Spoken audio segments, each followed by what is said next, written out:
لگ یہ رہا ہے کہ ملفوف الفاظ میں آپ اس سیکولرزم ہی کی دعوت دے رہے ہیں. میں کوئی دعوت ہی ملفوف الفاظ میں نہیں دیتا.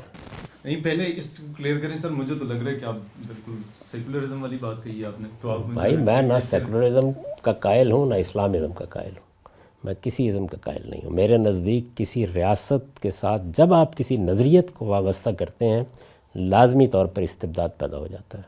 دونوں کی مثالیں دیکھ لیں. یعنی اسلامزم کی بنیاد پر سب سے زیادہ قطعی مثال آپ کے پاس سعودی عرب کی ہے. 100 سال عورتوں نے جدوجہد کی کہ ان کو یہ ریاست گاڑی چلانے کی اجازت دے دے. یہ اسلامزم کا استبداد ہے. اس کا کیا تعلق تھا اسلام سے, اس کا کیا تعلق تھا اخلاقیات سے. دوسری جانب دیکھیے, جب سیکولرزم کا ظہور ہوا تو ذرا فرانس کو دیکھ لیں اور صرف ترکی کو دیکھ لیں. یعنی ایک خاتون کہتی ہے کہ میرا مذہب یا میری اخلاقیات یا میری ثقافت یا میرا پس منظر یہ چاہتا ہے کہ میں اپنے بالوں کے اوپر ایک اسکارف لے لوں. اس کے لیے 100 سال جدوجہد کرنی پڑی ہے. تو آپ چاہتے ہیں کہ اس طرح کا استبداد قائم ہو. جب آپ کہتے ہیں ریاست سیکولر ہے تو اس کا مطلب یہ ہے کہ آپ ریاست کے نظریے کا اعلان کر رہے ہیں. جب آپ کسی نظریے کا اعلان کریں گے تو اس کا لازمی نتیجہ استبداد ہے. پھر آپ سے کہا جائے گا کہ اچھا مثلا آپ مذہب کا نام نہیں لے سکتے سیاست میں, استبداد قائم ہو گیا نا. تو اس وجہ سے میں کہتا ہوں کہ بھائی یہ آپ ان چیزوں سے نکلیے. یہ اصل میں پچھلی صدی کے بحثیں تھیں جب فاشزم, کمیونزم, سوشلزم فلاں اور فلاں آ رہے تھے. سیکولرزم کی بات بھی کرنی پڑی یورپ میں ایک زمانے میں.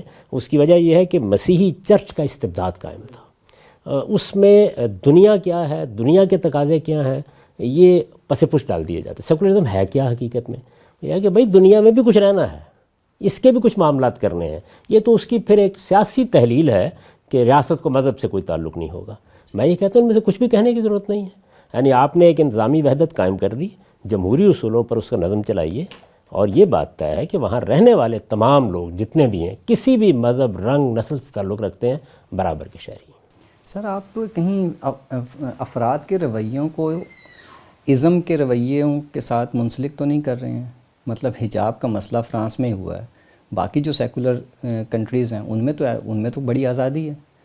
تو کہیں یہ افراد کے رویوں کو آپ ازم کے ساتھ تو نہیں منسلک کر رہے ہیں؟ بڑا دلچسپ سوال آپ نے کیا. یعنی آپ ذرا مجھے بتائیے کہ کہاں سیکولرزم ہے.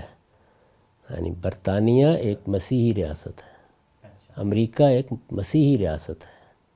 یہ تمام جتنی ریاستیں ہیں ذرا یورپ کی باقی ریاستوں کو دیکھیے. لیکن سیاسی نظام تو سیکولرزم پر مبنی کر رکھا ہے نا. عملاً یہ ہوا ہے.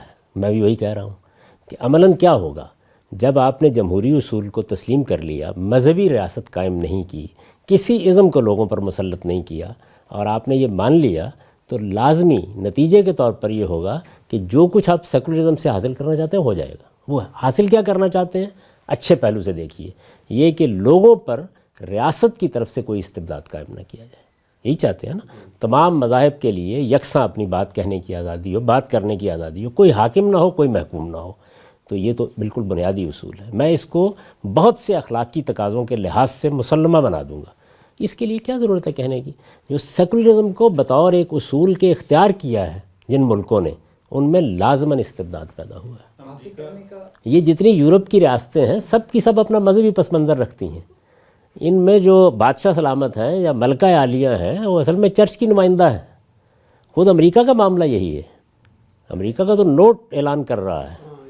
لیکن جب وہاں پر ابارشن کو قانونی لیگلائز کیا جاتا ہے, LGBT کی قوانین کو کیا جاتا ہے, تو اس کے اگینسٹ جو چیزیں آتی ہیں لوگوں کی طرف سے, تو وہاں پر پھر کس بنیاد پر وہ یہ فیصلہ کرتے ہیں کہ ہم یہ مسیحی, بہت بڑی تعداد مسیحیوں کی اٹھ کر کھڑی ہوتی ہے کہ ابارشن کرسچینٹی کی تعلیمات کے مطابق نہیں ہے, اسی طرح LGBT کا قوانین جو ہیں وہ کرسچینٹی کی تعلیمات کی, تو ان کو کس بنیاد پر کنڈیم کیا جاتا ہے کہ آپ کا یہ جو پوائنٹ ہے یہ قابل اعتنا نہیں ہے, اس کا مطلب وہی سیکولرزم نہیں.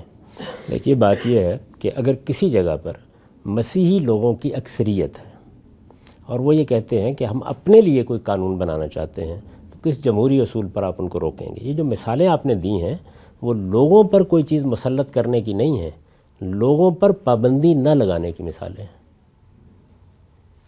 مثلا کچھ لوگ ہیں وہ یہ کہتے ہیں کہ جی ہم مرد اور مرد کی شادی کو جائز سمجھتے ہیں, یہاں سوال یہ پیدا ہوا ہے کیا ان پر پابندی لگائی جائے؟ الٹ ہے سوال.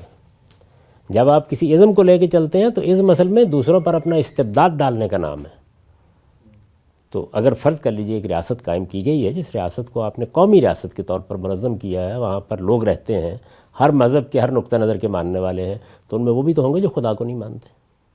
ایسا ہی ہوگا نا، یعنی ان کو آپ نکال تو نہیں دیں گے. وہ بھی ہوں گے کہ جو اخلاقی اصولوں کو، یعنی یہ جو انفرادی اخلاقیات کی بعض چیزیں نہیں مانتے ان کو. جس کمیونٹی کی آپ نے مثال دی وہاں بھی تو یہی ہے نا. یعنی مذہبی لوگوں کا یہ تصور کہ اس نوعیت کا تعلق قائم کرنا یہ اس طہارت کے منافی ہے جو اللہ تعالیٰ کو مقصود ہے، وہ نہیں مانتے اس بات کو. تو اصل میں اب سوال کیا پیدا ہوا؟ سوال یہ پیدا ہوا کیا آپ ان لوگوں پر جو کسی چیز کو نہیں مانتے ریاست کی طرف سے مسلط کر سکتے ہیں؟ میں تو اس کا قائل ہی نہیں. اس لیے یہ سوال مجھ سے متعلق ہی نہیں ہوتا. یہ جواب ان لوگوں کو دینا چاہیے کہ جو یہ کہتے ہیں کہ جو بھی ہو اکثریت کو اپنے نقطہ نظر دوسروں پر مسلط کرنے کا حق ہے. نہیں، اکثریت وہی قوانین بنائے گی جن کا تعلق ریاست کے وجود سے ہے. چنانچہ میں نے ایک مضمون لکھا اور اس میں یہ بتایا قانون کی بنیاد کیا ہوگی. صرف اتنی بات ہی تو نہیں کہی، یعنی آپ جو بھی ریاست کا نظام بنائیں گے اس میں اکثریت کی حکومت قائم ہوگی. امرہم شورا بینہم کا اصول ہوگا. وہ ایک ایسا اصول ہے جو مذہبی طبقے کے لیے بھی ٹھیک ہے، باقی دنیا کے لیے بھی درست ہے. اسی بنیاد پر ہوگا. اس کی اخلاقی بنیادیں ہیں. قانون کیسے بنایا جائے گا؟ یا حق تلفی کو روکنے کے لیے بنایا جائے گا، یا جان مال آبرو کے خلاف زیادتی کو روکنے کے لیے بنایا جائے گا. باقی قوانین بنانے کی ضرورت کیوں ہے؟ یعنی باقی اگر کسی کمیونٹی کی ضرورت ہے بنا لیں. اگر ان کے پاس اکثریت ہے تو ضرور بنائیں قوانین، لیکن وہ دوسروں پر کیوں لاگو کیے جائیں گے؟